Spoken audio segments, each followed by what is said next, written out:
ravie de vous rencontrer. Oui, moi aussi. Bienvenue à la maison. Merci beaucoup. Alors je passe juste devant, hop, et je t'accompagne dans le lieu d'enregistrement. Bienvenue dans Open Book, le podcast qui plonge dans les livres pour réinventer nos vies ensemble. Est-ce que tu veux un café? Je vous parle aujourd'hui du livre que j'ai le plus offert en 2024. Un livre sur un sujet qui revient très souvent dans Open Book. Je vous donne un indice. 3 invités sur 5 l'ont donné comme réponse à ma question rituelle que je pose à la fin de chaque épisode du podcast. Qu'est-ce qui vous donne encore confiance aujourd'hui ? On m'a répondu les liens, les gens qui m'entourent ou encore mes amis. Alors voilà, j'ai eu envie de consacrer un épisode à l'amitié grâce à une autrice, Hélène Gianecchini, qui a signé un texte magnifique. Un désir démesuré d'amitié. Bon, ce titre déjà, je ne sais pas si vous en connaissez un aussi beau.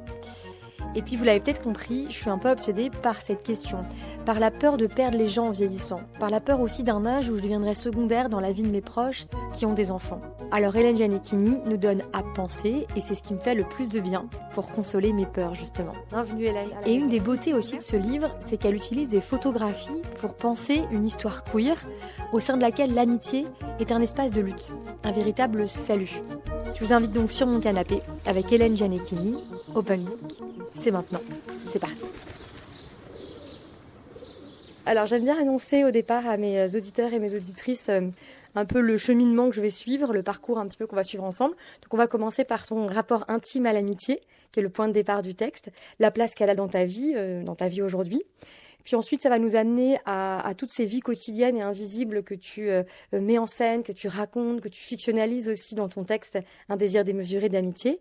Et à travers ces photographies, on va aller vers la dimension plus subversive de l'amitié, qui est aussi le cœur du texte, sa dimension politique, et surtout le fait qu'elle est liée très fort dans ton livre aux luttes politiques queer et aussi à la violence qui traverse l'histoire de ces communautés. Donc c'est ce trajet que j'aimerais qu'on suive ensemble. Aujourd'hui, tu as presque 40 ans, je crois. Tu à la fin de ta trentaine et tu dis dans ton livre que l'amitié a une place croissante, centrale, qu'elle évolue d'année en année. Est-ce que ça a toujours été le cas ? Est-ce que l'amitié a toujours eu cette place dans ta vie ? Non, je crois que plus je vieillis, plus elle a une place importante. Je pense que dans ma vingtaine, je pensais que j'aurais une vie sur un schéma assez classique, donc étant lesbienne avec une femme, mais que je serais en couple et que ça serait le cœur de mon existence et que ensuite j'aurais des amis. Et puis plus j'ai avancé dans la vie, plus je me suis rendu compte que ce modèle-là me rendait pas complètement heureuse. Alors ça veut pas dire que j'ai pas d'amoureuse, mais j'ai eu envie de partager ma vie autrement, peut-être de pas accorder mon temps exclusivement à une personne. Et en fait, dans la trentaine, c'est concrétisé cette évidence pour moi que j'avais envie de mettre l'amitié au cœur de mon existence. Ce qui n'est pas toujours évident parce que ça demande des organisations matérielles. Voilà, comment est-ce qu'on vit ensemble, sachant que moi j'aime aussi être seule, notamment pour écrire. Donc essayer de réfléchir au voisinage, de réfléchir au temps de vacances, à faire des voyages ensemble. Mais ça m'a paru de plus en plus impossible de consacrer tous mes week-ends, toutes mes vacances, tout mon temps libre en fait à une seule personne et au couple. Bon, ça, c'est un peu le schéma, effectivement, qu'on nous a enseigné, auquel on nous a presque préparé, j'ai envie de dire, à vivre, quoi, le schéma du couple. Oui, moi, je me souviens, adolescente, vraiment, qu'on me disait, alors pas mes parents, mais que c'était quelque chose qui m'était dit. Je ne sais pas exactement par qui, si c'était une chose qui se murmurait, si c'est la société qui me disait ça par différentes bouches, mais là, t'as des amis, l'amitié a une place très importante pour toi, mais tu verras, en vieillissant, ça va changer. Et donc moi, j'étais assez persuadée que l'amitié, en fait, était un moment de l'enfance, de l'adolescence, et après connaissait un recul, parce que justement, on se rangeait. Et se ranger, ça voudrait dire, justement, mettre les amis au second plan, parce que ce qui serait au premier plan, ça serait la famille, la fameuse famille. Et moi, je me suis rendu compte que j'avais pas envie de vivre comme ça. Est-ce que tu te souviens de ta première grande amitié, peut-être dans l'enfance, de ce que physiquement ça a créé, d'un souvenir précis ? Oui, je me rappelle d'une amitié en CE1, avec une fille de ma classe. On était dans la même classe et voisines, et on était vraiment inséparables, et je pense qu'elle était l'entièreté de mon monde, en fait. Et on a découvert plein de choses, on s'est donné du courage, on a fait des bêtises aussi, je me rappelle, ensemble, beaucoup. Et ça a été une forme d'apprentissage de la liberté. En fait, l'amitié a été un apprentissage de la liberté, alors que les premiers amours, par exemple, je trouve que c'est pas du tout un apprentissage de la liberté.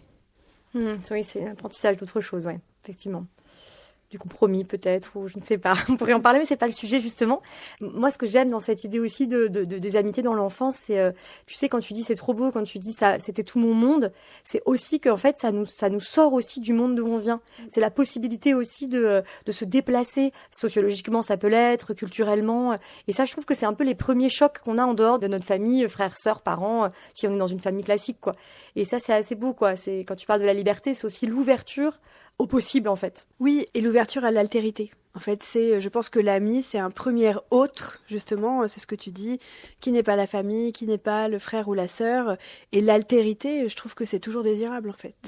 Rencontrer des gens qui ne sont pas nous, qui ne pensent pas de la même manière, qui n'aiment pas les mêmes choses, ça nous déplace. Et je pense que ça nous fait grandir aussi.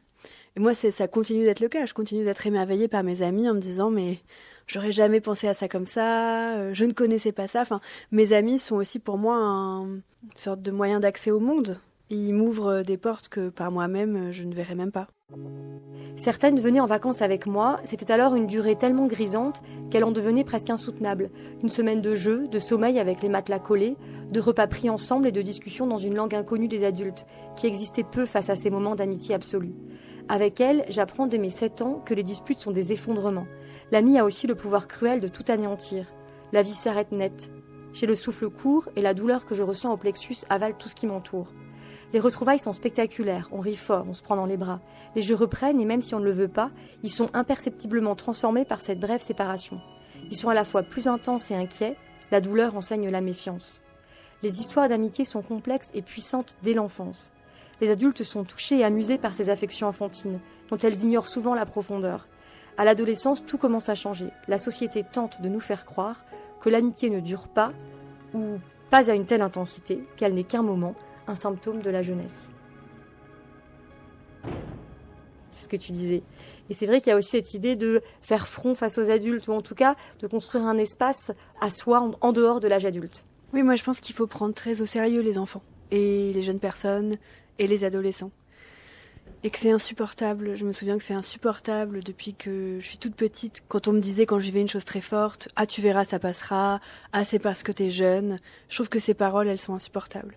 Et je pense que et l'intensité joyeuse et les effondrements, c'est-à-dire et les disputes entre amis qui arrivent aux enfants, sont souvent minimisés par les adultes, qui se disent « Ah, c'est pas si grave, ça va passer », qui parfois oublient que vraiment c'est une douleur terrible, et c'est parfois l'apprentissage en fait de cette première séparation, des premières douleurs quand on est très jeune.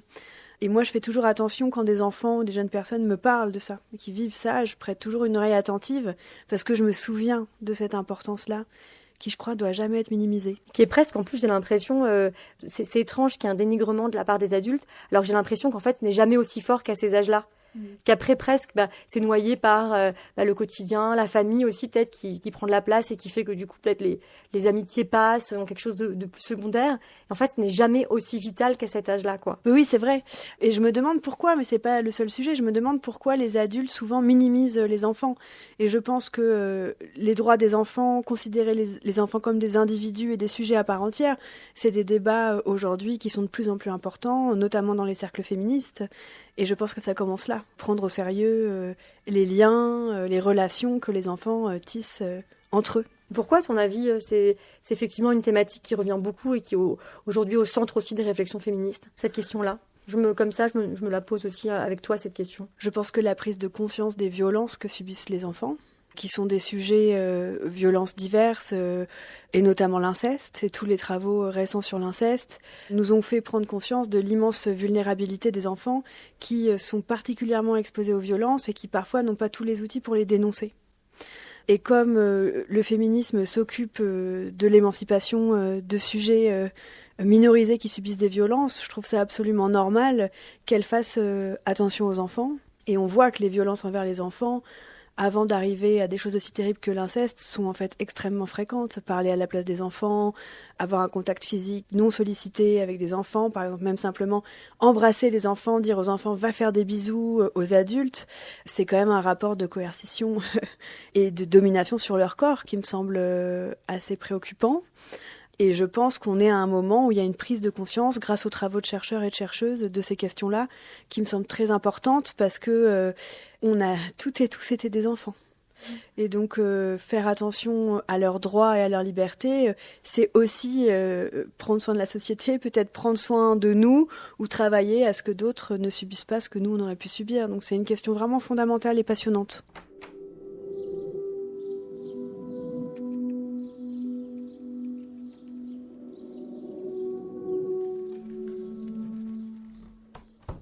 Je reviens à cette question qui était ma première question, un peu sur le point de départ qui a fait que tu as eu envie de mettre l'amitié au centre de ta vie. Je crois qu'il y a eu la découverte aussi de travaux et d'écrits de Saint-Just qui ont fait partie aussi un petit peu de cette prise de conscience. Est-ce que tu pourrais nous en parler en fait? Qu'est-ce que Saint-Just propose? Donc on est pendant la période révolutionnaire.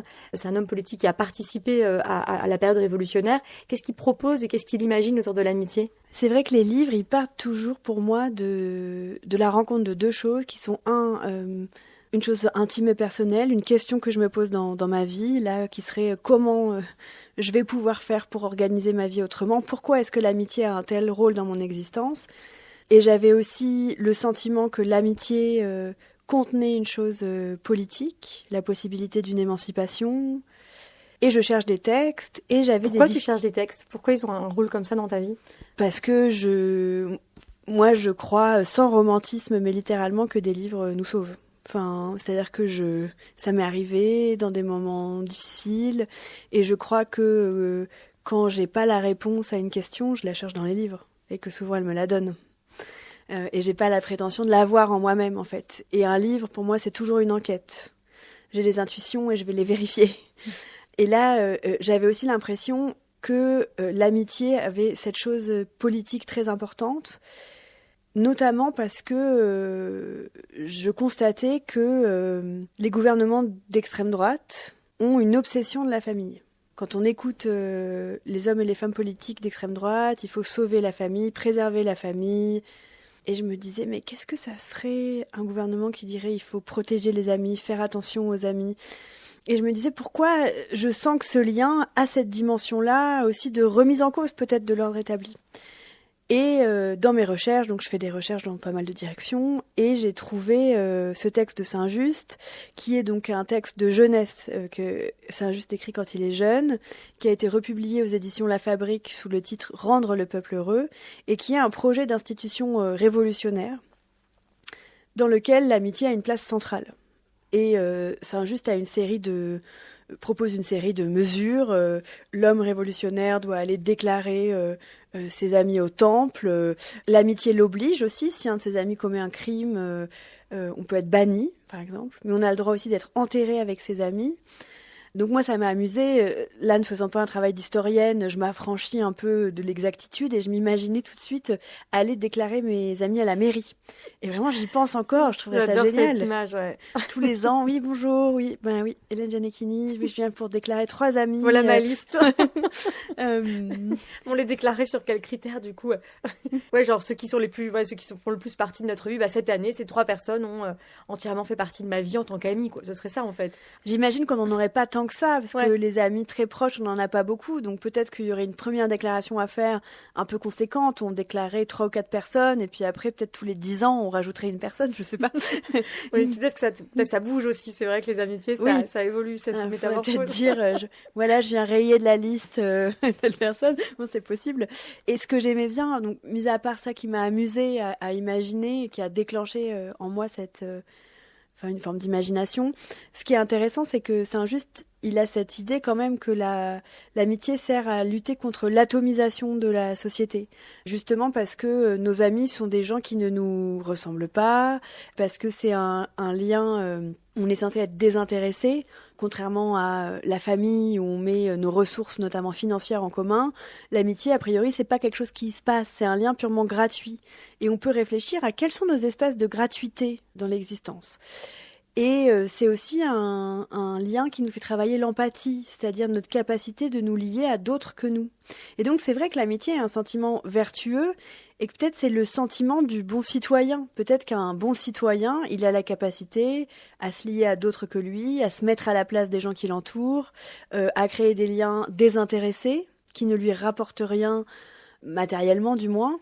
Et j'aimais cette idée que il y a une forme de, je sais pas, de morale ou de vertu politique dans l'amitié, et c'est ce qu'explique Saint-Just. Oui, puis c'est aussi un moment historique, c'est-à-dire que c'est aussi un moment où la société française, il voit peut-être aussi le risque de l'individualisme lié aussi aux changements sociétaux post-89, en fait. On n'est plus en groupe, on n'est plus en ordre, mais on est des individus, des citoyens français à part entière. Et peut-être, effectivement, il y a cette peur aussi d'un repli individualiste. Oui, c'est ça, l'amitié, c'est l'inverse, c'est aller vers l'autre. C'est une réponse à ça, quoi. Oui, tout à fait. Et j'ai trouvé ce texte très beau. Il propose notamment d'être enterré avec ses amis. J'aime bien cette idée. Trop beau. On sort des caveaux familiaux, là. Bah oui, des caveaux d'amis. Tout d'un coup, ça rendrait presque la mort sympathique. Oui, et puis c'est sûrement des gens qu'on connaîtrait plus que l'arrière-grand-père, dans les caveaux un peu traditionnels, c'est ça, hein. Oui, bien sûr. Ouais, c'est une très belle image.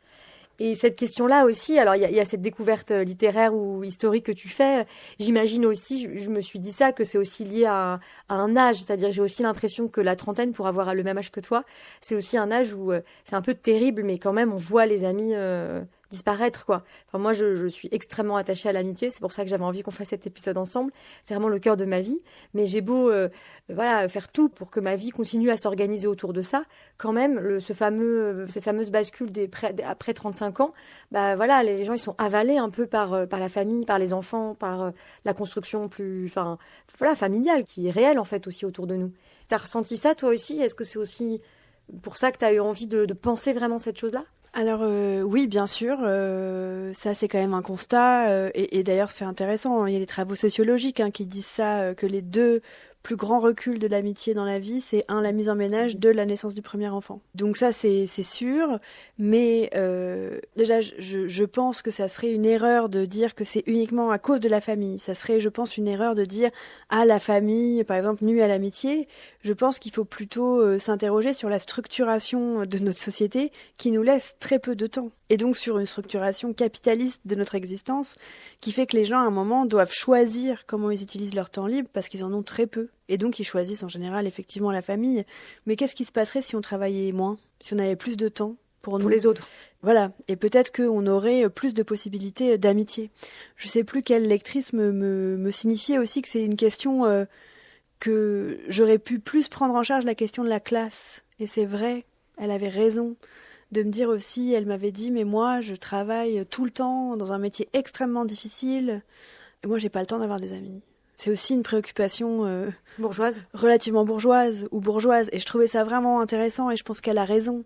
Et donc on peut imaginer que si des gens ont plus de temps libre, des métiers moins difficiles, si le capitalisme et la structuration capitaliste de la société pesaient moins, peut-être qu'on aurait plus de temps pour l'amitié.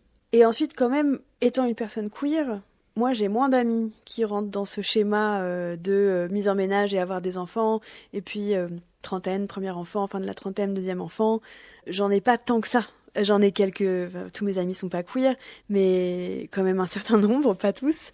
Et donc, il y a moins ce phénomène vraiment massif que par contre peuvent me décrire certaines de mes amies qui ont plus un cercle constitué de personnes hétérosexuelles, où là c'est vertigineux. Et je pense aussi que ça fait une pression, notamment sur les femmes hétérosexuelles qui, à la fin de leur trentaine, n'ont pas d'enfants, et qui se retrouvent... mais qui se retournent et il n'y a plus personne. Et donc ça... Moi, mes amis décrivent, et je trouve ça aussi assez passionnant, ce que ça produit, en fait, d'angoisse aussi dans leur vie, ça. C'est vraiment la peur de la solitude, franchement. Et puis, de la vie vraiment presque à la marge, du coup. Et qu'on peut même se retrouver presque soi-même à vouloir faire des enfants pour ne pas s'isoler, en fait. Tu vois ?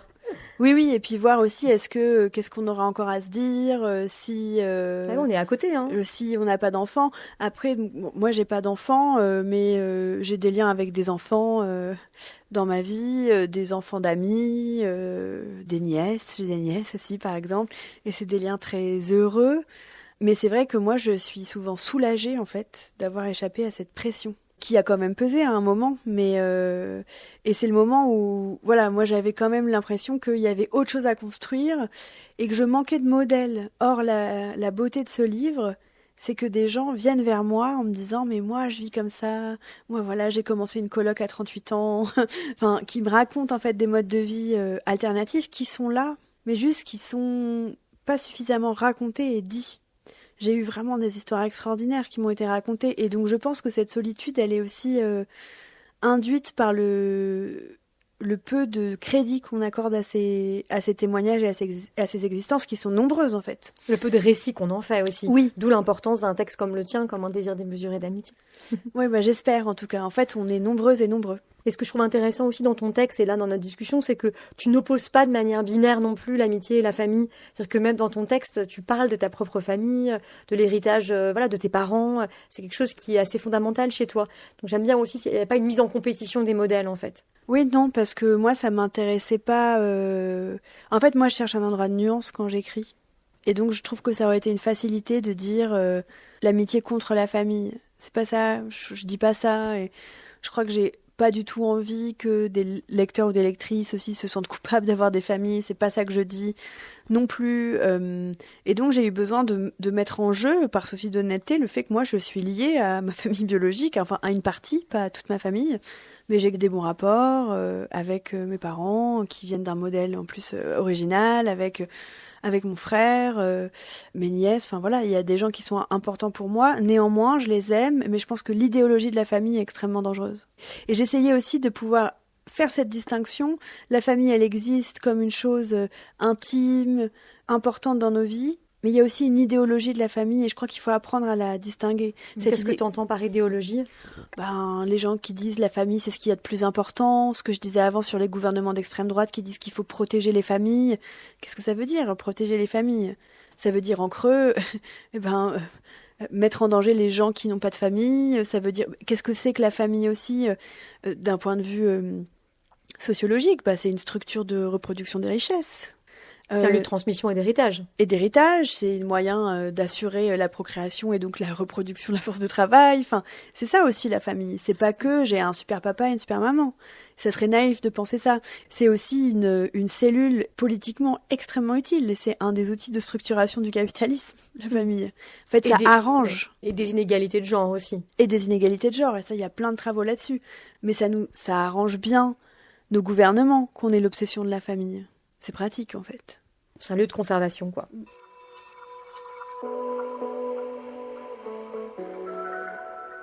Tu parles dans ton livre à la fois de tes deux pères, mais aussi de tes deux mères, puisque tu parles d'une mère biologique, mais aussi d'une mère de filiation, qui est une photographe, Donna Gottschalk, qui est donc une femme, une américaine, une photographe que tu vas aller rencontrer au milieu de la neige, dans la forêt, et c'est tout un long passage dans le livre qui est hyper beau, cette rencontre avec cette femme, puisque tu as envie d'exposer ses photographies. Donc tu vas la rencontrer pour voir ses photographies, et ça a donné donc cette très belle expo au Bal l'année dernière autour de ces clichés que tu as exposés et autour desquels tu as écrit. Qu'est-ce qui t'a touché dans ces photographies chez cette femme ? En fait, déjà, moi, j'ai une règle, quand j'écris un livre, je suis tout ce qui se présente à moi. Tous les hasards, toutes les invitations, toutes les choses bizarres qui se produisent, j'y vais. Ce que je fais pas trop dans mon existence d'ordinaire. Et donc là, j'étais aux États-Unis, j'essaye de joindre cette photographe qui finalement me dit « Tu peux venir si tu veux ». Je lui dis « D'accord ». Je pensais qu'elle vivait à New York, je me rends compte qu'elle vit dans le Vermont. Ça impliquait de prendre un bus pendant 8 heures, je savais pas où j'allais, je savais pas qui elle était. Et en fait, j'y vais. Donc déjà, c'est saisir sa chance, quoi. Un livre, pour moi, c'est ça. Saisir toutes les chances qui entourent le livre. Oui, donc il y a plein de ratés aussi. Mais là, par contre, avec Donna, il s'est passé une chose extraordinaire, qui est que je pensais, avec un peu de chance, trouver des belles images, mais en fait, j'ai trouvé l'incarnation de mon sujet. Et c'était même sidérant. C'est comme si le livre s'était, je sais pas, exaucé ou matérialisé dans une personne qui était Donna Gottschalk. Puisque ce livre, en fait, il croise deux fils. Il croise une enquête sur l'amitié et il croise une enquête sur l'histoire queer.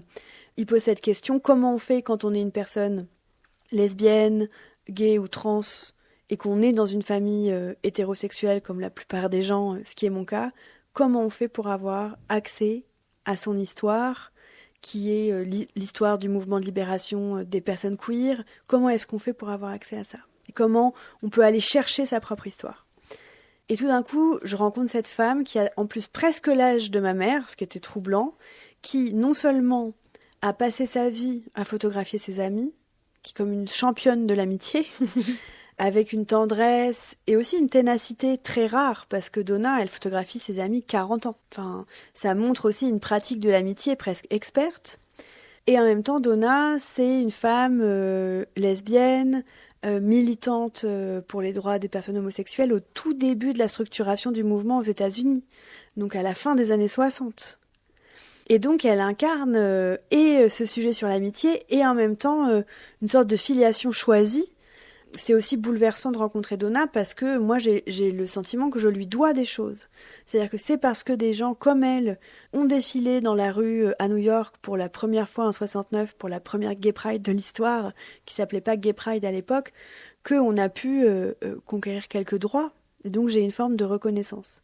Et il s'avère que dans la vie je suis aussi historienne de la photographie, et que c'est ce que j'enseigne, et que c'est ce que je regarde, et que les images sont omniprésentes dans mon existence. J'adore les images, j'en ai partout, j'écris avec des images. Et Donna est une excellente photographe. Elle était au-delà de toutes mes attentes. Et quand je suis arrivée chez elle, dans sa petite ferme du Vermont, complètement paumée, après un périple très long, avec de la neige, dans une tempête de neige, Donna qui vient me chercher, qui me dit « T'inquiète pas, j'étais taxi à San Francisco ». Je suis là, mais c'est pas le même climat quand même. Elle a pas de pneus de neige, etc. Enfin, c'est vraiment une aventure aussi. Elle me montre ces images et je suis extrêmement émue de découvrir déjà ses amis, ses existences.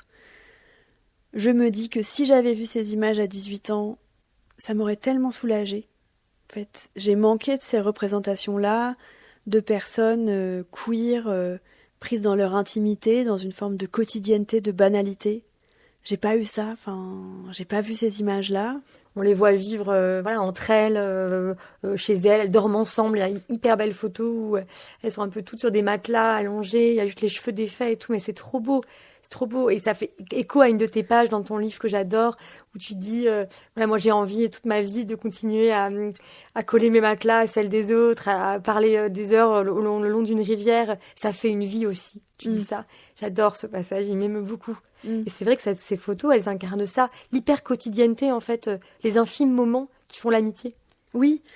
Et c'est rare en fait, parce que quand je cherchais des images d'amitié, qu'est-ce que c'est qu'une image d'amitié ? Quand on cherche, on a soit des images dans des bases de données vraiment caricaturales, deux personnes qui courent dans un champ en se tenant la main, ce qui est pas spécialement moi mon expérience de l'amitié. Je cours rarement dans des champs en tenant la main de mes amis.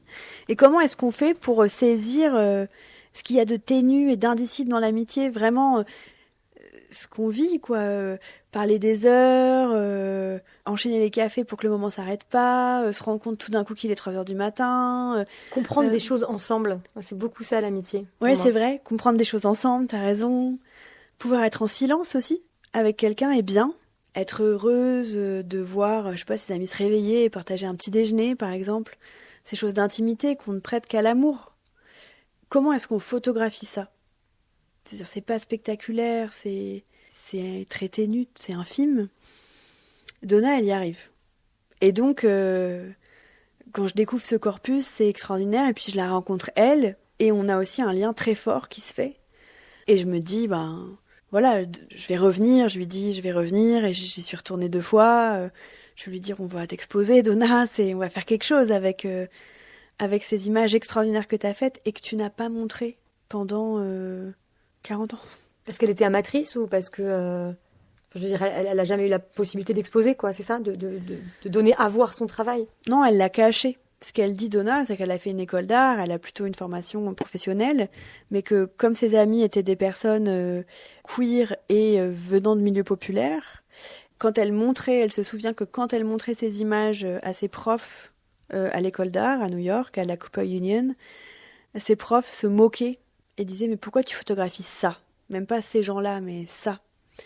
Et que, en fait, elle me disait que non seulement c'est des gens qui étaient soumis à une violence quotidienne, une violence de genre, une violence économique, en plus, le fait que la représentation rejoue ces violences-là, pour elle, c'était insupportable. Et donc, pas montrer ces photographies, c'était aussi une manière de les protéger, d'autant que, et c'est ce qui est aussi très poignant et terrible, quasiment tous les amis de Donna sont morts aujourd'hui. Elle est vraiment leur mémoire, quoi. Elle est une survivante de cette époque. Et donc ça demandait aussi de les montrer avec beaucoup de soin, avec beaucoup de tendresse. Justement de pas les jeter en pâture, ces existences qu'on a essayé de faire au bal dans l'exposition Nous Autres. Et ces photos sont aussi présentes dans ton livre, ça traverse aussi ton texte, à côté de d'autres photos qui sont des photos d'anonymes. Parce que tu as aussi une petite passion pour les photographies, peut-être trouvées en brocante ou trouvées sur les marchés. Ou c'est ça, des photos d'anonymes en fait. J'ai l'impression que ça fait aussi partie de ton corpus. Pourquoi ces photos sont importantes pour toi? Est-ce que c'est aussi un lieu pour toi, en tant qu'écrivaine, de projection et de fabrication de fiction? Oui, la photographie, ça a un lien. C'est tellement fort que j'ai du mal à l'exprimer. En fait, je peux être obsédée par des images. Ça m'arrive que la pensée d'une image me réveille la nuit. Et donc, c'est des images trouvées, parfois découpées dans des journaux. Et effectivement, j'en cherche dans les brocantes, en ligne aussi maintenant. Et en fait, très concrètement, chez moi, au-dessus de mon bureau, là où j'écris, j'ai une plaque en métal très grande. Et en fait, un livre commence par l'agencement d'images. Donc là, je suis en train de travailler à mon prochain livre. Je suis en train de créer mon corpus de photographies qui ont plus ou moins un lien direct, mais je sens que le livre va s'écrire dans ce rapprochement et ce jeu entre les images. Et donc, quand j'ai commencé à travailler sur l'amitié et sur la question queer, je cherchais aussi, moi, ce qui m'intéresse, c'est les petites vies, les vies infimes. C'est-à-dire que ça ne m'intéresse pas de mettre une photo de Hervé Guibert, même si je l'adore, de personnes, là en l'occurrence homosexuelles, qui seraient connues. Moi, ce qui m'intéresse, c'est les vies qu'on raconte pas. Et donc, je me suis mise à chercher ces images. Mes proches, mes amis aussi, du coup, m'en ramènent. Ah, on a pensé à toi. Je leur dis, bon, je travaille sur ça en ce moment, et donc on me ramène des photographies. Et effectivement, j'ai mis une petite partie dans le livre, mais parfois, un livre, c'est 200 images. Hein. Et ça peut être un détail. Il y en a qui restent, je sais pas, ça peut être... J'ai depuis plusieurs années sur mon mur le portrait d'une femme en train de faire un trip au LSD, voilà, qui a été photographié. J'adore cette image. Je sais pas pourquoi, mais je pense qu'elle agit à un endroit. J'ai des détails, j'ai quelqu'un debout sur un rocher. Enfin, j'ai aussi des images très anodines. Et c'est important. Et là, c'est une petite partie qui est aussi, ce sont les images le plus liées au texte. Et après, il y a des images qui ont déclenché de l'écriture. Comme dans le livre, il y a un couple d'hommes, par exemple, enlacés, qui m'a vraiment fascinée. Cette image, j'ai dû la payer 80 centimes à une brocante dans le 19e.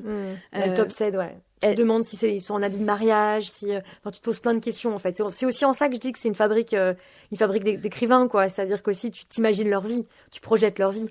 Oui, je projette leur vie avec cette idée aussi que pour certains, et pour être allé beaucoup travailler dans des archives, pour des vies minoritaires, souvent il y a presque rien. C'est-à-dire que les archives minoritaires sont très rares. Et peut-être que de ces existences, il reste que cette photo parce que le reste a été jeté à la poubelle par des familles un peu gênées, par ces deux hommes qui vivaient ensemble. Et donc je me dis que l'écriture peut, à défaut de leur rendre leur vie, leur imaginer une vie probable. Ce qui est une manière en fait de les honorer en un sens, de dire qu'ils ont compté. Et en même temps, je tiens à dire que c'est ce que je suis en train de faire. C'est-à-dire que j'ai pas envie de me servir, et je le dis dans le livre à un moment, j'ai pas envie de me servir de ces photos comme d'un réservoir à fiction. En fait, c'est des vraies personnes. Et donc, je dis, leur vie aurait pu être ça. Je dis pas, leur vie c'était ça. Je pourrais le faire très facilement, personne viendrait me contredire. Si c'est dans une boîte à chaussures... Après, au début de Chaumont, c'est qu'a priori, ça intéressait pas grand monde.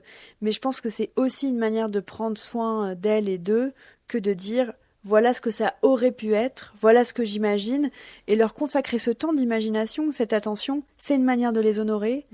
Mais je veux pas les ventriloquer, je veux pas parler à leur place. D'ailleurs, c'est beaucoup des esquisses que tu fais. Hein. C'est pas, tu déploies pas des vies, je veux dire. C'est des esquisses, tu dessines comme ça des possibilités, d'où le conditionnel que tu utilises. Oui, c'est ça. Et alors, ça croise une méthode ou une pratique ou un travail que tu m'as cité en amont quand je t'ai demandé quelles avaient été un peu tes références pour écrire un désir démesuré d'amitié. Tu m'as parlé de Foucault, tu m'as parlé de son projet La vie des hommes infâmes. Et là, je trouve que ça fait le lien avec ce qu'on est en train de dire. Moi, c'est un projet que je connaissais pas du tout de lui, où en fait, en gros, Foucault a fouillé les registres judiciaires qui mettent en scène des hommes anonymes.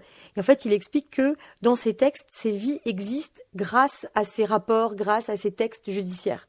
Que donc, du coup, c'est une manière aussi de découvrir à travers ces écrits ces vies anonymes et ces vies invisibilisées. Il dit des vies singulières devenues par je ne sais quel hasard d'étranges poèmes. Voilà ce que j'ai voulu rassembler en une sorte d'herbier. Pourquoi ces histoires à lui le fascinent, ces histoires d'hommes infâmes qui va aller déceler, récolter pour recomposer comme un puzzle ces vies oubliées. C'est le projet que Foucault a voulu mettre en place. Oui, c'est un texte tellement important pour moi. C'est un texte de 1977 qui est aussi important parce qu'il y a une forme de mystère, parce que c'est la préface d'un livre qu'ensuite il n'écrit pas. Ah, c'est ça, il ne va pas au bout du projet. Il n'y a que la préface qui existe. C'est un texte, je crois que je pourrais le lire tous les jours. J'y trouverai tous les jours quelque chose. Donc ça s'appelle La vie des hommes infâmes. Donc il joue sur la polysémie de l'infamie. C'est les gens qui ne sont pas connus à la fois, celui qui n'est pas connu, et en même temps c'est celui qui est perdu de réputation. Et donc il travaille effectivement dans des registres judiciaires qui sont en fait des courtes phrases qui expliquent pourquoi les gens ont été arrêtés ou condamnés. Et donc ça peut aller de être athée à errer sur les chemins à être sodomite. Et toutes sortes de chefs d'accusation en fait. Il y a une grande diversité. Mais c'est lapidaire. Enfin, je veux dire, c'est 2 phrases. Et Foucault, il dit, de ces vies, il ne reste que ça. Il faut imaginer, enfin, je pense qu'on peut s'imaginer, voilà, on meurt, les siècles passent, et de nous, il ne reste que marche sur les chemins, reliquat apostat, sodomite. C'est tout. Rien de qui on était, de notre intériorité, de notre vie, de nos affects, il reste que ça. Et donc, Foucault dit qu'il est saisi par une émotion très forte, qui est aussi l'émotion des archives. Donc moi, je vais beaucoup dans les archives et j'ai aussi des émotions très fortes dans les archives. Et qu'il a envie de, effectivement, ces vies-là, de leur donner une place, de faire cette très belle formule, un herbier d'existence. Et peut-être aussi d'imaginer ce qu'elles pourraient être quand elles ne sont pas uniquement saisies par le pouvoir. Parce que ce qui est terrible avec ces... Moi, je travaille pas sur les mêmes documents. Foucault, il travaille sur des vies on ne se rappelle d'elles qu'à cause d'une condamnation, qu'à cause de ce qui leur a fait du tort. Et moi, j'essaye de trouver des traces, mais plus lumineuses. Alors, sans mauvais jeu de mots, parce que c'est de la photographie. Mais la photographie, c'est pas une condamnation, a priori. Si on a des photographies, particulièrement de personnes queer, à des moments où c'était interdit d'être une personne queer, c'est qu'il y avait quelqu'un pour les regarder avec confiance, qu'elles aiment, et avec amour. Et donc, moi, je cherche aussi ces traces, mais qui sont pas matinées de cette violence-là du pouvoir. Ouais, c'est ça. D'un côté, lui, il a accès à ces vies-là par la langue du pouvoir, comme tu dis, même la langue judiciaire qui est extrêmement brutale, lapidaire, courte, jugeante.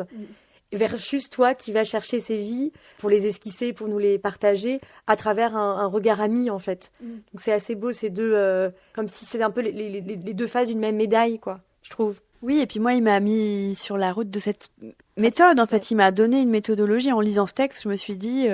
ah oui, mais c'est ça que je veux faire ou que je fais parfois. C'est cet herbier d'existence, c'est faire de la place à ces vies destinées à passer en dessous de toute parole, il dit. Enfin, c'est le texte. Bon, c'est aussi la langue de Foucault qui est toujours extraordinaire. C'est un écrivain, Foucault, et c'est un philosophe, mais c'est aussi un écrivain. Donc oui, c'est un texte très important pour moi. Et on le trouve, je le dis aussi, on le trouve en accès libre sur Internet. Je l'ai lu, moi, comme ça. Donc voilà, si certains ont envie de creuser.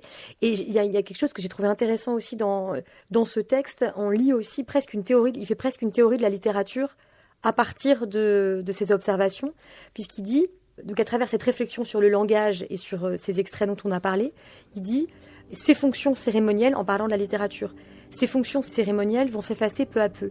Il n'aura plus pour tâche, donc l'écrivain, il n'aura plus pour tâche de manifester de façon sensible l'éclat trop visible de la force, de la grâce, de l'héroïsme, de la puissance, mais d'aller chercher ce qui est le plus difficile à apercevoir, le plus caché, le plus malaisé à dire et à montrer, finalement le plus interdit et le plus scandaleux. Une sorte d'injonction à débusquer la part la plus nocturne et la plus quotidienne de l'existence, quitte à y découvrir parfois les figures solennelles du destin. Va dessiner ce qui était à la ligne de pente de la littérature depuis le XVIIe siècle. Et je trouve ça vachement intéressant, quoi. Une espèce de passage de l'héroïsme à la quotidienneté, de l'éclat romanesque à quelque chose de beaucoup plus caché, fragmentaire aussi. Oui, c'est magnifique ce passage. C'est aussi cette idée que la littérature est le discours de l'infamie. Alors la littérature, elle peut être plein de choses, et je crois que moi, j'ai pas envie de faire des grandes définitions, mais je pense que moi, c'est ce que j'ai envie de faire dans mon travail. Je pense dans tous mes livres, c'est que je veux faire place à ces vies mineures, à ces destins oubliés, à ces artistes dont on n'a pas parlé, à ce qu'il y a de quotidienneté, à la brutalité aussi de ces existences. Ça ne m'intéresse pas, en fait, de redire la lumière qui entoure certains êtres. Et je pense que c'est aussi un travail d'attention. En fait, c'est très exigeant, en un sens, de travailler avec des traces aussi modestes, avec une seule photo, en fait. Et je fais pas simplement un travail littéraire d'imagination, je fais aussi un travail qui convoque des outils qui appartiennent à l'histoire de l'art, pour essayer de reconstituer des choses. Et c'est tout petit, en fait. Il y a une forme de modestie. Moi, j'aime bien cette forme de modestie. Voilà. Je crois que j'aime bien la littérature qui fait cette chose petite mais tellement importante, parce qu'on a besoin d'avoir des traces de ces existences-là, et pas que la vie des hommes illustres.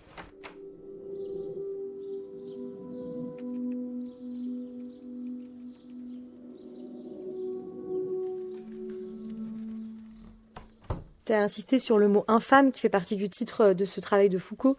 Ça me fait penser aussi au mot déviance, qui est un mot qui revient plusieurs fois dans Un désir démesuré d'amitié. Tu parles à un moment donné de déviance secrète. Et tu dis aussi qu'à partir du moment où tu t'es consacré à ta déviance, ça t'a sauvé la vie. Pourquoi tu dis ça ? Je me suis beaucoup demandé comment je nomme... les mots, c'est une banalité de dire ça, ont été une vraie question. Je dis queer, je dis lesbienne, des fois je développe... lesbienne, gay et trans. Mais la question de la déviance, elle m'a plu parce que la déviance, c'est aussi l'extérieur qui décide qu'on dévie. C'est aussi la société qui a cette sentence-là, qui dit que c'est des comportements déviants, par exemple l'homosexualité. Donc c'était un mot qui m'a passionnée, et notamment un mot qui a été particulièrement travaillé par le sociologue Howard Baker, qui travaille sur cette déviance et qui parle de déviance secrète. Qu'est-ce que c'est qu'une déviance dont personne ne serait au courant ? Est-ce que c'est encore une déviance ? Moi, je crois très simplement que être lesbienne a changé ma vie pour le mieux.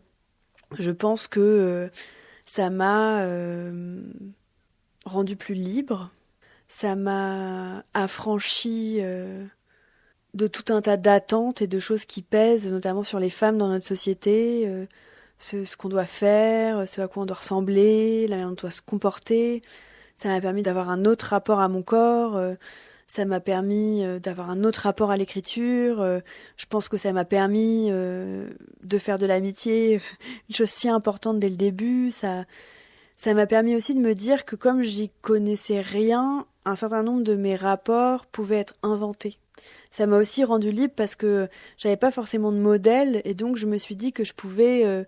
un peu inventer la manière dont je voulais aimer les gens, dont je voulais vivre avec elles et avec eux. Et puis, je trouve qu'il pèse beaucoup de choses sur les femmes. Et je crois qu'être lesbienne, ça nous affranchit en partie. Pas de tout, évidemment, mais ça nous affranchit d'un certain nombre de choses. Et c'est vraiment... il y a une chose jouissive, en fait, là-dedans. Et notamment, je pense, un rapport à la séduction, quoi. Moi, j'en ai rien à faire... de pas être séduisante. Voilà. Au sens où on l'entend, au sens canonique, au sens où on l'entend. Qu'être séduisante, c'est-à-dire dans le regard masculin, en fait. C'est ça que oui, ouais, c'est ça. J'ai pas besoin de me conformer, j'ai pas besoin d'être mignonne, j'ai pas besoin d'avoir une petite voix, j'ai pas besoin... Enfin voilà, tout ça, ça ne m'intéresse pas du tout. Et ça s'est évaporé de mon existence. Et quand ça s'évapore, la place qu'on a, c'est extraordinaire. Enfin, ça fait longtemps et je suis toujours pas habituée à la joie que ça procure.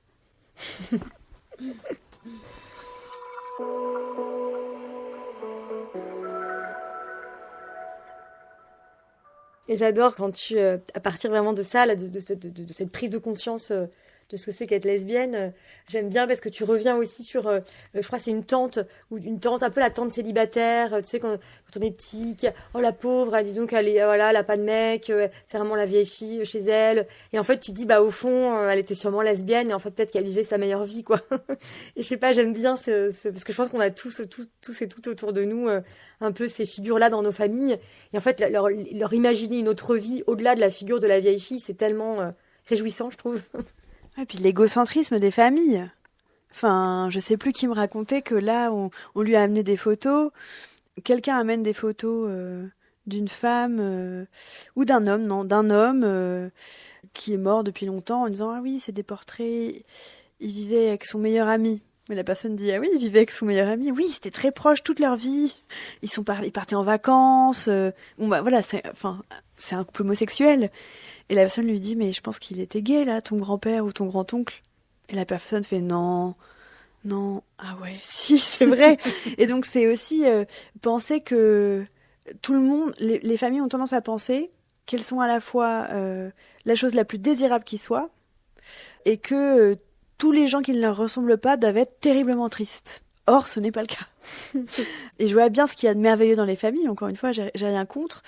Mais moi, dans ma famille, il y a pu avoir ça. C'est-à-dire de dire, oh, la pauvre, elle est toute seule. Oh, ça doit être un tel soulagement qu'on vienne égayer sa solitude, alors que peut-être elle se disait, non mais quel enfer, ils vont encore débarquer à 4 ou 5. Trop la flemme. Tranquille en train de lire, va falloir que je fasse à manger.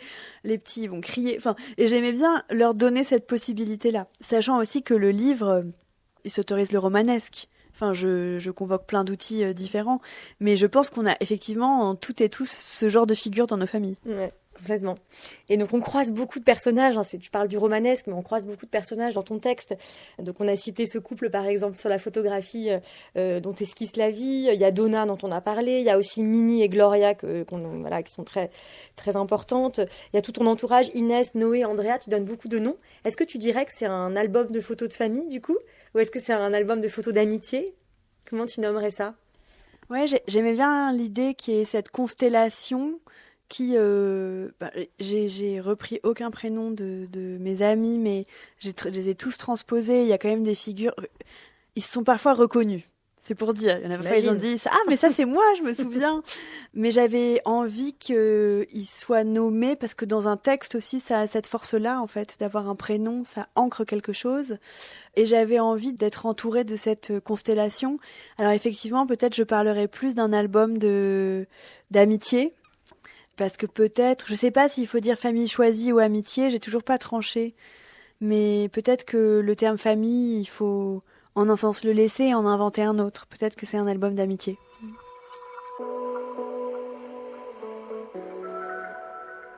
Et dans toutes ces figures aussi rencontrées, t'évoques à plusieurs reprises des amoureuses aussi, hein, qui font partie de ton chemin. Et j'ai trouvé ça intéressant parce que c'est deux femmes, il y a Myriam, j'ai l'impression qu'il y a 2 moments, 2 femmes qui en fait sont aussi des jalons un petit peu dans l'apprentissage de ta propre histoire. Je pense notamment effectivement à ta première, donc plus jeune, qui te met entre les mains Wittig. J'ai pas son nom. Et ensuite, c'est Myriam qui t'initie à l'histoire du sida, à l'histoire effectivement homosexuelle de cette maladie dans les années 80. Et elle te partage son expérience, celle de ses proches. Et je trouvais ça aussi intéressant qu'il y ait ces 2 femmes qui soient aussi des passeuses, qui soient tes amoureuses, mais aussi tes amies, et qui soient aussi des passeuses dans votre histoire collective. Si je me suis séparée de Myriam, je reste marquée par notre relation, par ce qu'elle m'a donné, par l'histoire qu'elle portait en elle, même si celle-ci se disait parfois sur un mode négatif, apparaissant dans ses silences et ses colères. Et rétrospectivement, je mesure ce qu'elle m'a transmis. Au cœur de cet héritage se trouve la question de l'amitié. Elle a commencé à militer parce que des hommes qu'elle aimait, avec qui elle vivait, sont tombés malades, et c'est depuis ce sentiment, grâce à sa force, qu'elle a rejoint la lutte, en les accompagnant d'abord à une réunion d'Act Up, pour les soutenir, puis finissant par y trouver des choses pour elle, et y inventer une manière de se battre ensemble. Elle avait tout de même des souvenirs joyeux de ces années terribles, des histoires de bandes de copains où il était question de l'adrénaline de certaines actions, de la solidarité entre les gens, de rires et de soirées mémorables. C'est en amie qu'elle les a soignés, écoutés, accompagnés, pleurés. Ses premiers deuils ont été amicaux. En l'écoutant, pendant les quelques mois que nous avons passés ensemble, je l'ai découverte tour à tour amie, camarade, sœur, amoureuse. Elle m'a révélé tout un lexique de l'amitié.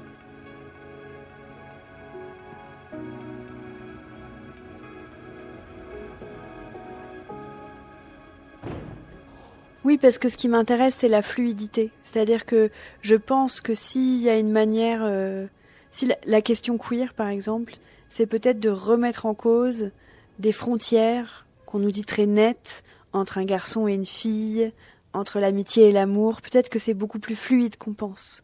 Et donc c'était très important aussi pour moi de mettre des amoureuses dans ce texte, parce qu'elles font partie d'une réflexion sur l'amitié, parce que beaucoup de mes anciennes amoureuses sont mes amies aussi, et que ces fluidités-là, on nous en empêche. Par exemple, on a vraiment dans notre société cette idée que l'ex, enfin vraiment dans toutes les séries, c'est tu as revu ton ex, c'est fini, ou quand une histoire commence, il faut supprimer le numéro de l'ex, ou je sais pas quoi, ou ah mais tu fais une soirée avec ton ex, c'est pas possible.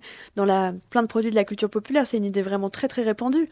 Mais pourquoi ? Qu'est-ce que ça veut dire ? Donc ça, par exemple, c'est assez intéressant de se poser ces questions. Et effectivement, je pense qu'il y a des personnes dans ma vie avec qui j'ai eu des histoires d'amour qui m'ont fait découvrir une partie de la personne que j'étais, et notamment très jeune, à 18 ou 19 ans, me faire lire des textes qui parlaient de moi et dont j'ignorais complètement l'existence. Enfin, moi, j'ai été très ignorante très longtemps de ma propre histoire. Enfin, je sais pas à quel âge j'ai appris ce que c'était, par exemple, les émeutes de Stonewall, mais je pense que c'est tard, j'aurais honte. J'aimerais bien avoir le chiffre, mais ça a mis beaucoup de temps. J'avais jamais entendu parler de Wittig.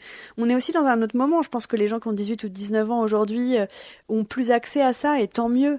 Mais moi, j'évoluais dans une relative solitude. Souvent, je dis que j'ai compris que j'étais lesbienne en lisant des hommes écrivains gays et homosexuels, en lisant Guibert, obsession pour Guibert, obsession pour Coltès. Pour la garce. Voilà, pour la garce. Grosse obsession pour la garce. Moi, j'ai eu beaucoup ça au lycée. Après, voilà, je suis ouverte à tout type de relations.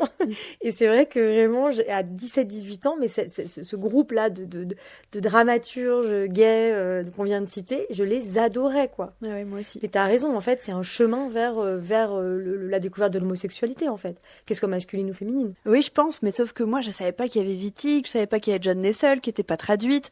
En fait, il y avait pas d'équivalent, il y avait pas... J'avais pas accès, en fait, à un équivalent féminin de ces hommes-là. Donc, en fait, c'est amusant de se dire que j'ai compris quelque chose de mon propre désir en lisant des hommes qui désirent des hommes. Et dans cette question de l'apprentissage, de la connaissance de ton histoire queer, j'ai parlé donc de ces femmes qui ont pu être des initiatrices ou des transmetteuses. Il y a aussi les archives qui sont un lieu très important pour toi. Je dis un lieu parce que plusieurs fois tu racontes comment tu vas dans des centres d'archives, donc dans des lieux vraiment géographiques où tu vas chercher des ressources, donc des images mais aussi des textes. À quel moment les archives comme ça sont rentrées dans ta vie, sont devenues un lieu pour la pensée pour toi? Pour les archives, il s'avère que quand j'avais 22 ans, Jacques Roubaud, qui est un poète français, m'a transmis toute l'archive de sa femme. C'est-à-dire 400 photographies, 600 lettres, je le connaissais pas. Je commençais un travail et il m'a confié donc toutes les archives d'Alix Cléo-Roubaud, qui est une photographe et une écrivaine morte très jeune à 31 ans, sur qui j'ai fait ma thèse et à qui j'ai consacré mon premier livre avant la thèse. Et j'ai découvert là, parce que Foucault décrit dans La vie des âmes infâmes, le mélange de joie, d'obsession, d'émotion que procurent les archives. Je me suis formée, parce que du coup, je m'occupe encore en fait du fonds Alix Cléo-Roubaud, donc j'ai eu une formation, j'ai travaillé à la Bibliothèque nationale de France, où on m'a expliqué comment cataloguer les choses, etc. Et j'ai, à partir de ce moment-là, conçu une passion pour les archives, qui sont des endroits passionnants en eux-mêmes, parce qu'il y a toute une sorte... Il y a une chorégraphie, il y a des gestes très précis, il y a des gens à qui on parle rarement qui sont là, et parce que ils sont conservés souvent les traces de ces vies infimes que je cherche, ou de ces vies infâmes. Et donc, c'est un réflexe. Quand j'écris un livre, souvent, je vais dans des archives. Et là, ça se prêtait particulièrement. Pour écrire ce livre, j'ai beaucoup travaillé aux États-Unis, où il y a beaucoup d'archives communautaires, d'archives queer, à San Francisco, à New York. Et c'est là que je mène mon enquête. Et c'est là que je trouve des choses. Mais je voulais aussi rendre compte de la matérialité du lieu, parce que c'est vraiment des lieux extraordinaires. Aux archives lesbiennes de New York, c'est une maison, par exemple. Et donc on sonne à la porte comme on sonnerait chez quelqu'un. Et là, on nous dit bienvenue, avec l'idée qu'on est un peu chez soi, dans cet endroit qui contient notre histoire. C'est un endroit très amusant parce qu'il y a des choses très précieuses. Il y a par exemple des albums photos d'Audre Lorde qu'elle a faites, ou des manuscrits d'Audre Lorde, donc qui est une poétesse africaine-américaine, lesbienne. Et en même temps, c'est un lieu ouvert. On peut venir faire une date Tinder aux archives lesbiennes. Donc ça, c'est très amusant. Et il y a des endroits beaucoup plus sérieux. Bon, on a la Bibliothèque nationale de France, on a l'Institut Mémoire de l'édition contemporaine à Caen, où là, on fait pas de date, on doit donner sa carte d'identité, on demande les archives. Mais il y a aussi des choses extraordinaires et des gens complètement dévoués. Et j'aime en fait cette diversité de lieux. Et je voulais aussi que ça ait une place dans ce livre. Je trouve ça intéressant de raconter les coulisses. Ouais, bah oui, parce qu'on te suit aussi en tant qu'enquêtrice, en fait, puisque c'est aussi ça, hein, ta place d'écrivaine. Oui. C'est à la fois la part romanesque dont on a beaucoup parlé, mais c'est aussi l'enquête presque scientifique, enfin, en tant aussi que chercheuse, tu mènes à travers des outils que sont les archives. Le lieu à New York dont tu parles, c'est le Lesbian Her Story Archive, c'est ça, Ouais, hein, c'est ça. donc qui a été écrit par Joan Nestel, Ouais. dont tu m'as parlé aussi en amont de cet entretien, puisque je sais qu'un de ces textes qui s'appelle donc Femme a été aussi important pour toi dans l'écriture d'un désir démesuré d'amitié. Pourquoi c'est un texte important ? Parce que dans la conférence qui s'appelle Des voix de l'histoire lesbienne, qui est une conférence qu'elle donne au début des années 1980, il me semble, elle explique pourquoi est-ce que c'est important d'avoir une histoire et pourquoi les êtres sans histoire sont les êtres plus fragiles. Elle dit qu'en tant que femme lesbienne, elle a besoin de connaître son peuple, elle a besoin de connaître l'histoire lesbienne. Alors moi, je dis queer parce que moi, je me situe aussi en solidarité avec les personnes trans, notamment avec les personnes gays aussi. Enfin, en français, on dit parfois transpédéguine, et c'est, je pense, aussi une identité importante. Mais je crois qu'on a besoin de connaître cette histoire-là, que ça nous donne énormément de force. C'est un texte du coup que j'ai découvert par toi, donc Femme de Johanne Nestel, qui m'a vachement intéressée parce qu'il est il est assez inclassable et en fait elle mêle très fort donc l'intime et l'histoire, le sexe et la lutte, et je trouve que c'est assez c'est très hybride en fait comme écriture et comme style quoi. Et donc j'avais envie d'en lire quelques lignes pour ceux et celles qui nous écoutent. Nous les femmes avons contribué à maintenir notre monde lesbien uni à une époque dangereuse. Nous avons prodigué plus d'amour et de moiteur sur nos tabourets de bar et dans nos foyers que les femmes ne sont censées en recevoir. Je n'ai pas d'outil théorique pour expliquer comment l'amour est venu, ni pourquoi l'attirance pour des femmes sombres et minces a explosé en moi et m'a rendue si timide que je ne pouvais qu'avoir l'air dur, à tel point qu'elle devait se détourner. Mais ni moi, ni les autres femmes que je connaisse n'étions en sucre. Nous savions ce que nous voulions, et c'était un exploit formidable pour des jeunes femmes des années 50, à une époque où le pouvoir politique nous serinait qu'il fallait être dans la norme, se marier, avoir des enfants. Oh, nous avions nos manières. Nous nous parions, nous parfumions, nous nous donnions en spectacle. Et nous pouvions nous égarer dans le cou de nos partenaires de danse qui nous tenaient suffisamment serrés contre elles pour écarter tout danger. Et ça me fait aussi penser aux photos, tu vois, de Donna, la manière dont elle décrit à la fois cette urgence aussi politique à être lesbienne, puis en même temps cette hyper intimité de la rencontre sexuelle. Je trouve que c'est vachement bien raconté dans ce livre. Merci de me l'avoir fait découvrir. Avec plaisir.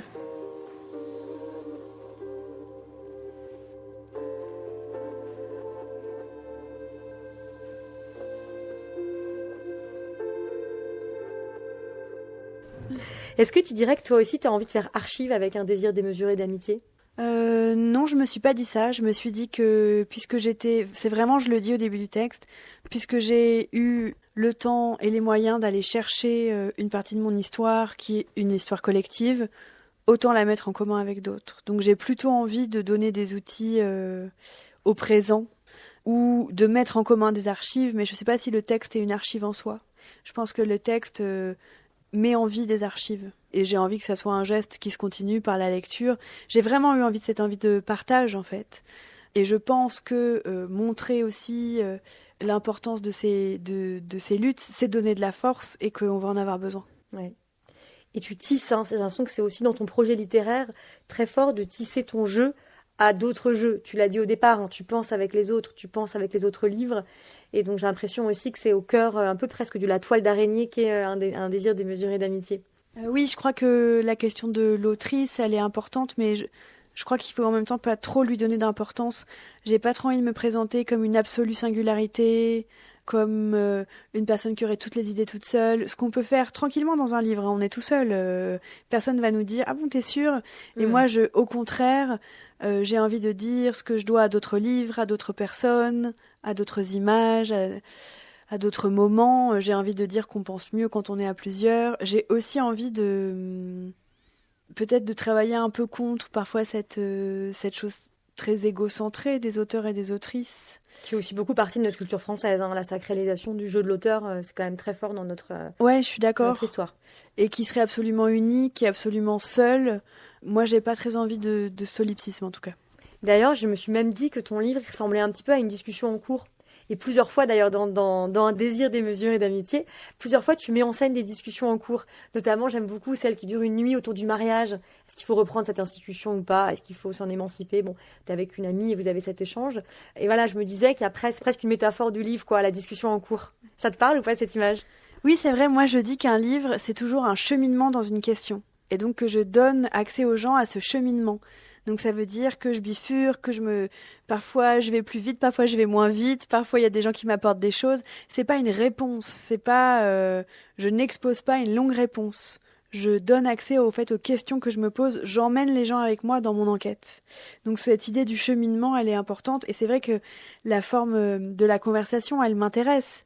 T'as dit au début de cette rencontre que toi, l'amitié, c'était aussi trouver des choses, avec tes amis. Moi aussi, je pense que la forme de la conversation m'a permis d'avoir des idées, de prendre conscience de choses sur moi-même. C'est une forme très précieuse, et donc c'est vrai que j'avais envie qu'elle soit présente dans le texte.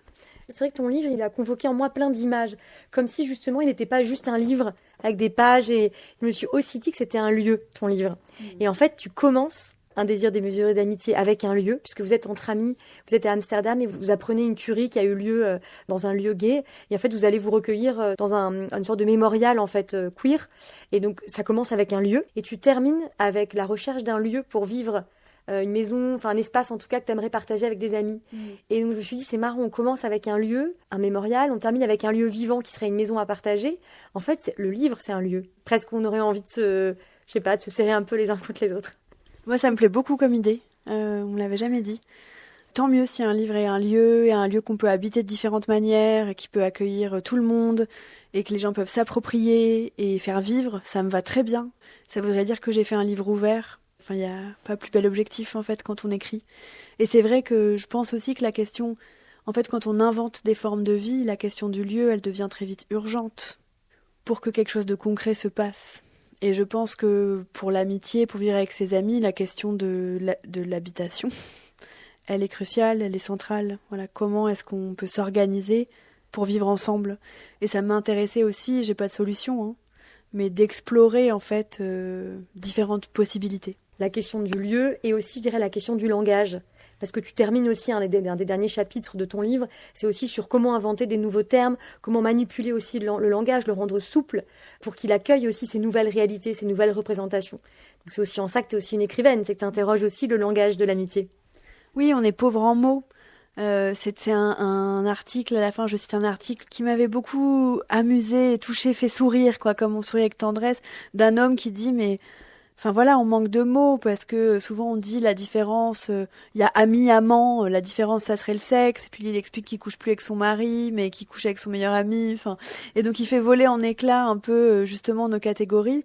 Et c'est vrai, on sent qu'on est pauvre en mots. Il y a des gens qui me disent, alors j'invente, ami amour, amiour. Il y a des gens qui essayent d'inventer des mots autour de nous, autour de moi, qui m'en parlent parfois dans des lectures ou des signatures. C'est amusant. Et ça dit bien qu'il y a quelque chose d'insuffisant.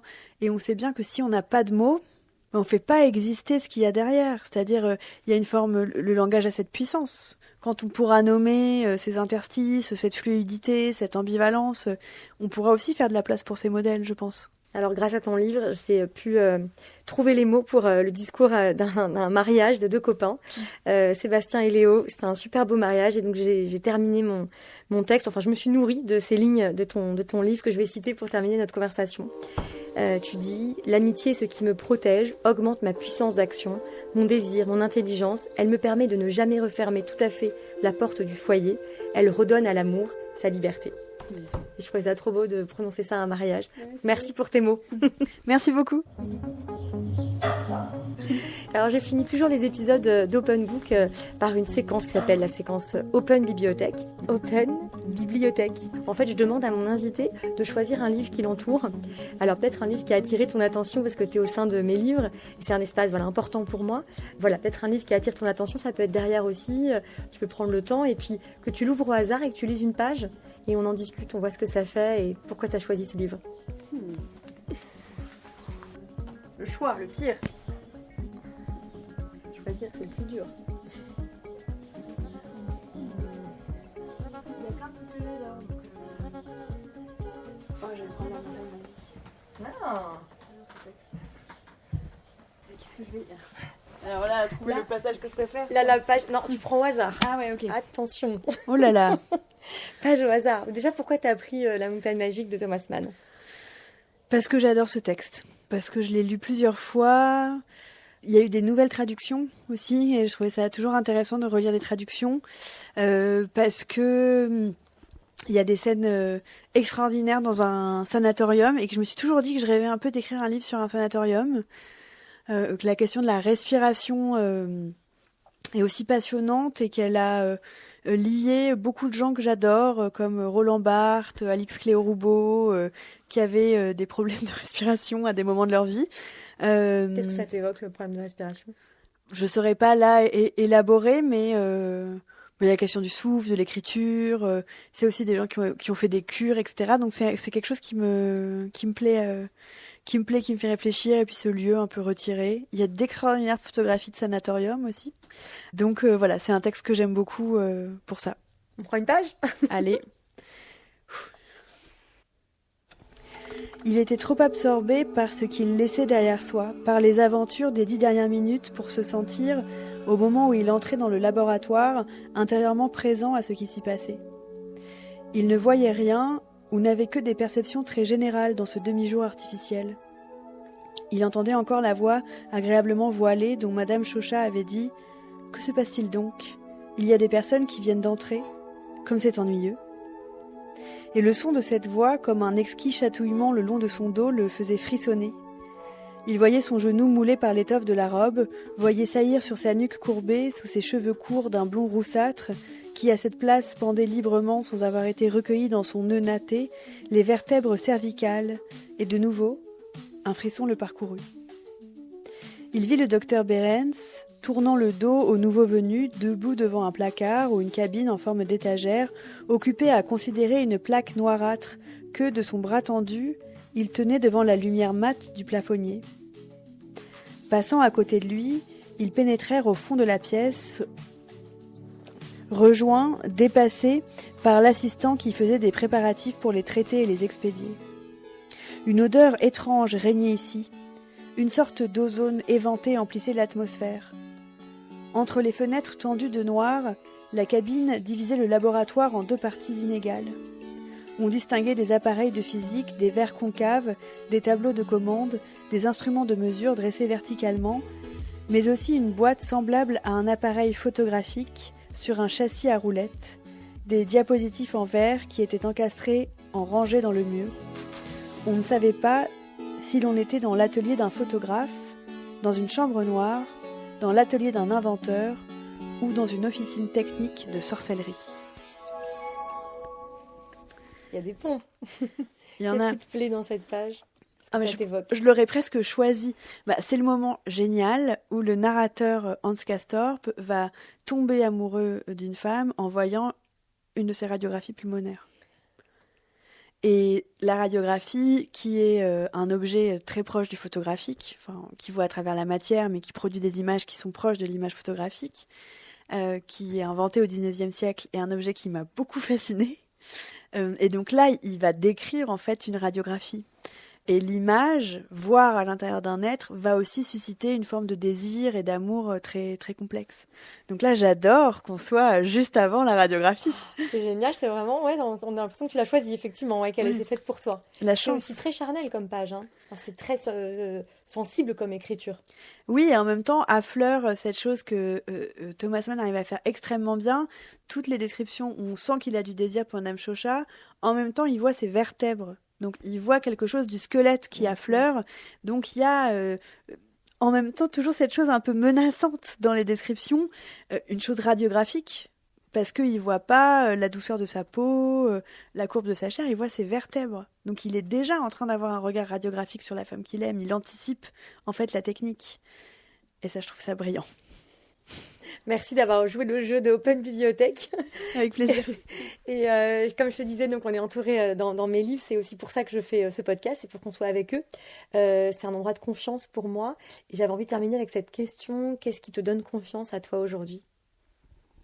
J'ai envie de répondre mes amis. Parce qu'on est quand même dans un moment historique et politique qui n'alimente pas beaucoup la confiance. Mais je crois que je travaille à la confiance qu'on a les unes envers les autres et les uns envers les autres. Et j'ai confiance en nos liens. Et je crois que ça me rend forte. Parfois, je me dis aussi pour affronter le réel.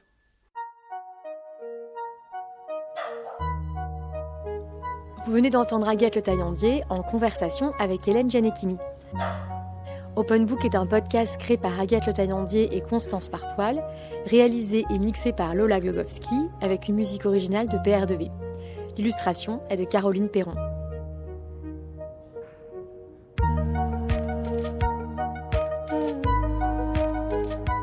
Nous remercions tous nos premiers soutiens sans qui ce podcast n'aurait pas pu voir le jour.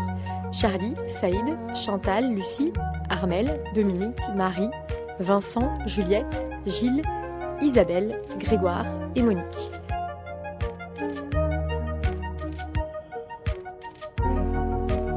Si vous avez aimé cet épisode, partagez-le autour de vous, mettez des étoiles sur les applications, parlez-en, on a toujours besoin de vous pour faire connaître Open Book.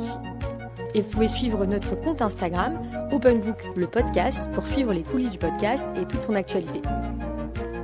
Je vous remercie pour votre écoute et moi je vous dis à très vite.